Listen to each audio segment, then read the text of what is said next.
평생 망하지 않으려면 상대를 고를 때 반드시 고려해야 할 사항이 있습니다. 전쟁에서 가장 중요한 것은 군사력이 아닙니다. 바로 피하를 식별할 수 있는 능력입니다. 상대가 적인지 아군인지 먼저 구별할 줄 알아야만 전쟁에서 승리할 수 있는 기반을 만들 수 있다는 뜻이 되겠습니다. 손자병법에 이런 말이 있죠. 지피지기면 백전불태라.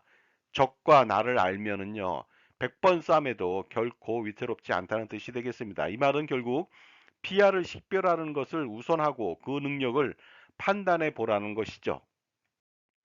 배우자를 선택할 때도 가장 먼저 보는 것은 외모나 능력이 되면 안 되겠습니다. 평생 자기를 사랑하고 자기 편이 되어줄 수 있느냐 없느냐가 선택의 관건이 되어야 하는 것이죠. 평생 남과 산다면 이것은 최악의 고통이며 불행이 아닐 수 없습니다. 자녀도 마찬가지입니다. 자기 편이 중요합니다. 역사를 보건대 과거에 꽤 많은 자식이 부모를 죽이고 왕권을 찬탈하는 일이 벌어지곤 했습니다. 만약 이런 일이 일어난다면 부모는 평생 인생을 잘못 산 것은 물론이고 바로 잡을 수도 없는 돌이킬 수 없는 일을 당하게 된 것이죠. 죽게 된다면 평생 배신으로 마무리된 인생에 꼬리표를 붙이는 치욕을 견뎌야만 합니다. 정치도 마찬가지죠. 내부 첩자가 있다면 그 정당은 필패하게 될 것입니다. 동업 또한 마찬가지가 아닐 수 없습니다. 대부분의 동업의 말로가 불행해지는 경우가 많은데 가장 큰 원인은 바로 상대를 배려하지 않는 것 때문이죠. 이 배려는 바로 자기 편이라는 생각이 없어서입니다. 그렇다면 보험 및 금융투자와 절세 등의 자산 관리는 어떨까요? 잘못된 투자 및 절세 전략은 평생 자산을 일구며 잘 살아왔던 한 사람을 파멸로 이끌 수 있는 리스크가 있습니다. 70평생을 살아도 마지막에 전 재산을 잃고 망하게 되는 것이죠.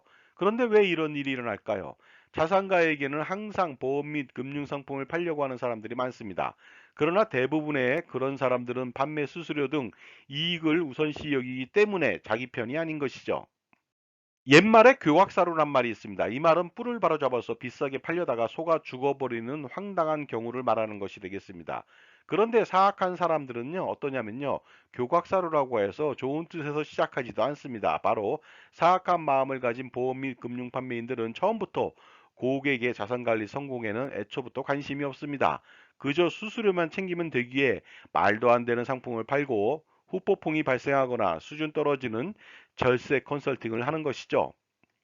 고교 동창회 모임을 가면 항상 어느 정도 성공한 친구가 자신은 무슨 은행의 PB로부터 자산 관리를 받고 있다고 자랑들을 합니다. 그런데 이것이 정말로 자랑할 만한 거리가 될까요? 절대로 그렇지 않습니다. 왜냐하면 그 PB는 자기 편이 아니기 때문입니다. 왜냐하면 거액의 연봉을 은행이 주기 때문이죠. 그리고 은행은 호갱을 만나서 수익을 취하면 되는 것이죠. 예를 들어 보도록 하겠습니다. 우리 개는 안 물어요. 이 말을 믿으십니까? 아, 믿어야 됩니다. 단 주인은 물지 않는다는 뜻이죠. 먹이를 주는 주인을 무는 개는 세상에 없습니다. 그러나 타인은 물 수 있다는 것이 되겠습니다. 무슨 은행의 PB가 내 편이야. 이렇게 말한다면 내가 먹이를 주지 않기 때문에 내 편이 될 수가 없는 것이죠. 그러므로 내 편이 아닌 전문가를 만나는 것은 최악의 선택이 됩니다. 왜냐하면 전 재산을 잃을 수도 있기 때문이죠. 사람들은 아무리 이런 말을 해줘도 이해하지 못하거나 이해하려 하지 않습니다. 그러나 시간이 흘러서 어느 정도 경험이 쌓여지면 알게 되겠죠. 우리가 경험하지 않고 경험 있는 사람들로부터 무엇을 얻어야만 할까요? 당연히 시행착오를 줄이며 간접 경험을 통해서 자신을 보호하는 것이죠. 그렇다면 경험 많은 멘토가 필요합니다. 그것도 항상 내 편인 멘토가 필요하겠죠.